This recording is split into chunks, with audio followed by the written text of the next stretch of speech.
Alright, what is up everybody? Joe.bkf here. We are back at it. Episode 4, Nick of the Unmixed of Edris of the Forge series.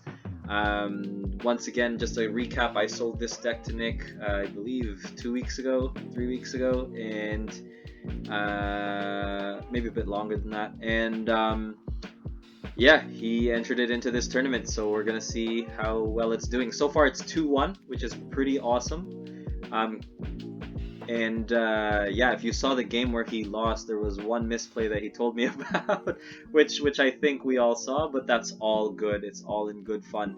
So it looks like Land Jordan is playing first, has first turn here. Let's see what he calls. The deck is Tentahorn, the Outlaw of Novelty. It is a mass mutation deck. Pretty cool. Looks like there's a lot of creature control and power from this.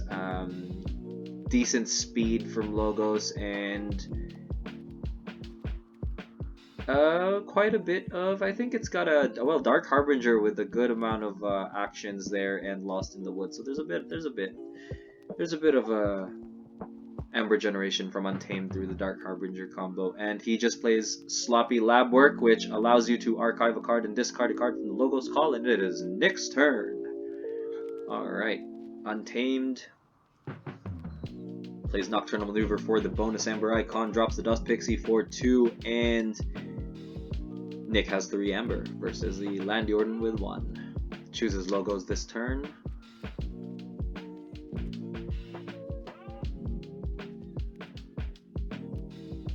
Gains an Amber from Auto Encoder. Auto Encoder is a pretty good card there. Has a draw pip as well.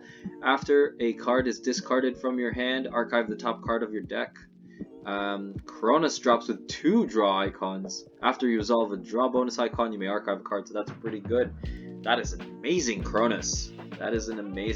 Manages to archive 2 cards there, plays Eclectic Inquiry, archive 2 more cards from the top of the deck there, with the Umberbot dropping, and discard a card from your hand if you do draw a card from the Reap. Plays the Causal Loop as well. Let's take a look at that real quick. With a capture bonus icon, archive a card and archive Causal Loop. He has 7 cards in his archive on the third, on the second turn, which is like really awesome. Anyway, Nick back at it here. Plays Miasma for the Amber. Relentless Whispers his own Dust Pixie to steal that one from Nick. From Land Jordan, and drops Customs Office. So whenever Land Jordan plays an artifact, he's actually gonna have to pay Nick 1 Ember. So let's see what Land Jordan has in store this turn. Once again, Nick, with that Rush deck, getting a good amount of speed in terms of generating Ember and really cycling through the deck there. But Land Jordan just has so many cards in his archives, really just another whole hand lying and waiting for the opportune moment to just pick it up and play a big turn. So we'll see how things go. Calls Dis as the active house this turn, discards Dominator Bauble because in fact does not want to lose that Ember, playing it through Customs Office effect that Nick has here. Uses Pain Reaction to deal 2 damage to an enemy creature, no enemies, so just plays it for the Ember. Plays Walking Nightmare for the Ember as well, and discarding Implosion. Auto Encoder, pretty good actually. He discarded 2 cards that turn and ended up archiving 2 cards that turn, so it's pretty good. Plays Regrowth to bring back Dust Pixie, which is really awesome with a full moon. Manages to generate 3 Ember there, and it is back to Land Jordan, and Nick has 9 Ember.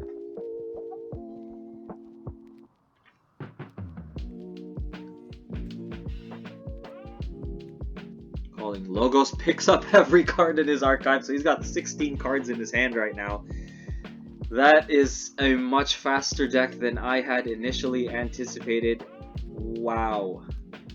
Decent speed was an understatement. Drops down Library card.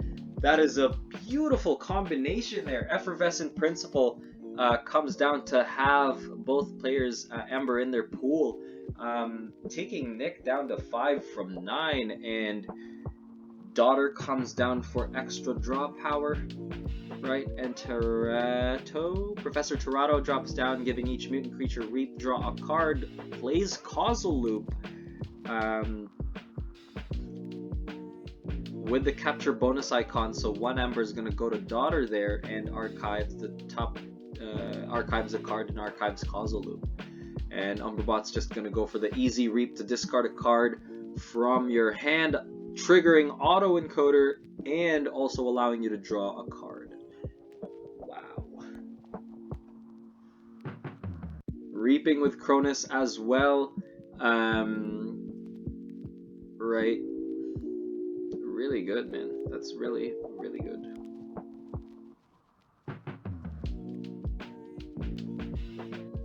Discarding Bouncing Deathcork, archiving another card from Auto Encoder.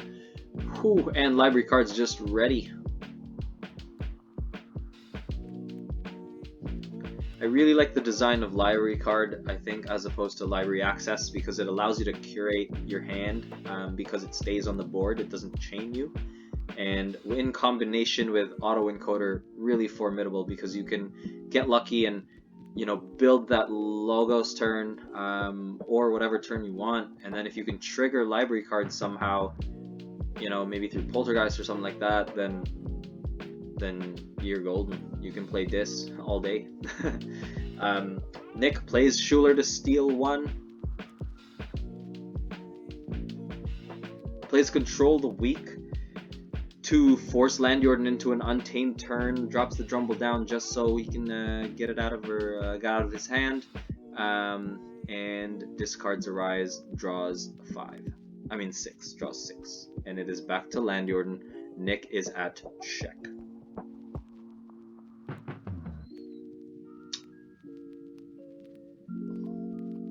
So, you know, due to Control the Weak, Landjorden has to play Untamed here. And we're going to see what happens. Dark Harbinger comes down. After you play an Untamed action card, you can actually ready Dark Harbinger. So, you know, looking at his deck here, we've got 1, 2, 3, 4, 5, I think, action cards. So that's pretty good. So plays Mutation of Instinct. To ready Dark Harbinger, and Mutation of Instinct is until the start of your next turn, a creature gains Skirmish and the mutant trait.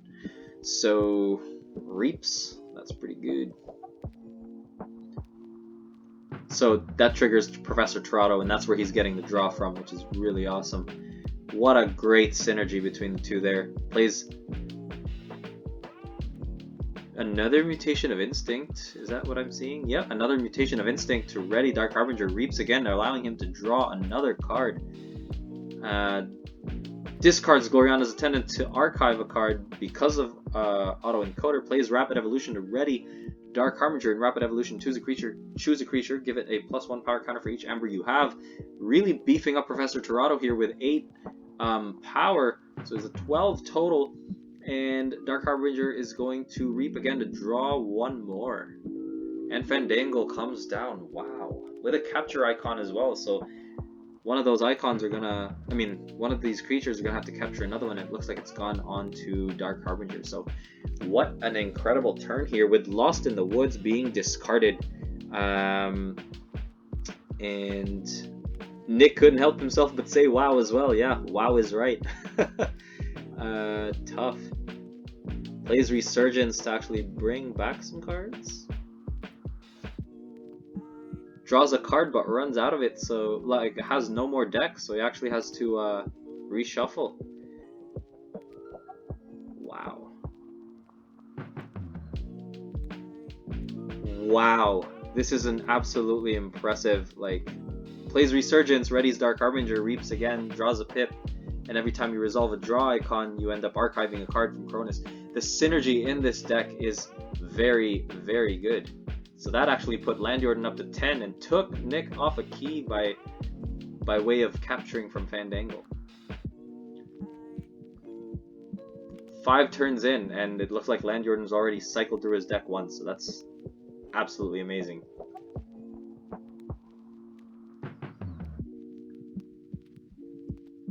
Hand of Dis takes out Professor Torado just like that. Didn't really matter how much power you had. Plays Schuler to steal one? Yep, steals the one from 10 to 9 and from 5 to 6. Ember here. Nick reaps with Drumble, reaps with Schuler as well, tries to really generate. I think he's gotten the idea that there isn't much Ember control on Land Jordan's side.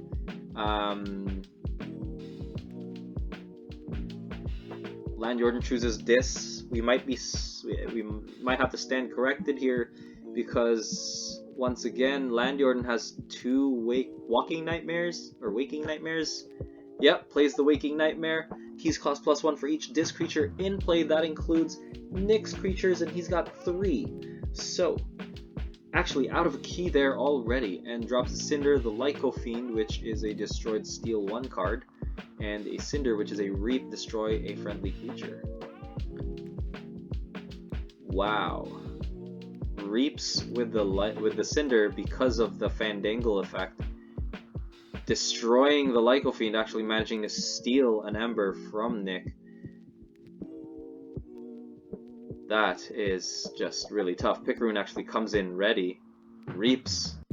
Plays Pain Reaction as well to gain an Ember icon from Pain Reaction. And it's a triple bonus Ember icon. Wow. That's really good.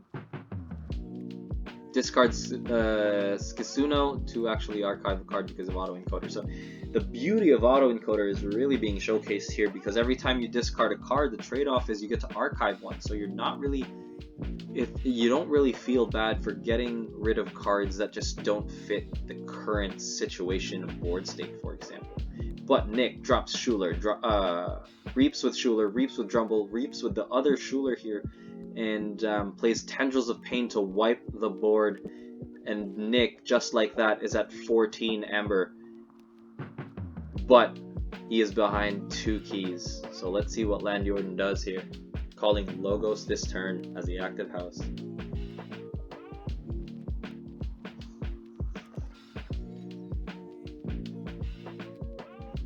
Oh boy, this is just a really wow. What an efficient deck that Land Jordan has. Uses library card. You actually purge library card. If you do, for the remainder of the turn, after you play a card, you draw. So, you know, plays Eclectic Inquiry, archives the top 2 cards of the deck, draws a card. Plays Infomorph, draws a card. Plays Causal Loop to archive a card and archive Causal Loop, and then draw a card. So on and so forth, right, to really try to generate enough for the last key here. Wow, it's a very, very speedy deck. Plays Sloppy Lab Work, draws a card, then archives a card, and then discards a card as a result of that effect. Yeah, right there. And back at 9 archives, just like that. I've never seen a deck play this efficiently, so that's going to be quite the challenge for Nick here, is really how are you going to generate enough to catch up while controlling your opponent's Ember right now from generating too much. Once they generate enough to where it's out of your cards, out of your deck's hands, then it's pretty much game, but we'll see. Nick calls Shadows here. Plays Old Bruno, captures 3 Ember, which is great. Drops Magda the Rat as well, stealing 2, and plays the Nexus down at 9 Ember. So, thankfully, that is a very good turn there for Nick, and we will see what Land Jordan has as a counter. Once again, if Magda the Rat actually leaves play for whatever reason, Land Jordan's going to be able to steal 2. But will that be enough? Because Nick does have 9 Ember on him.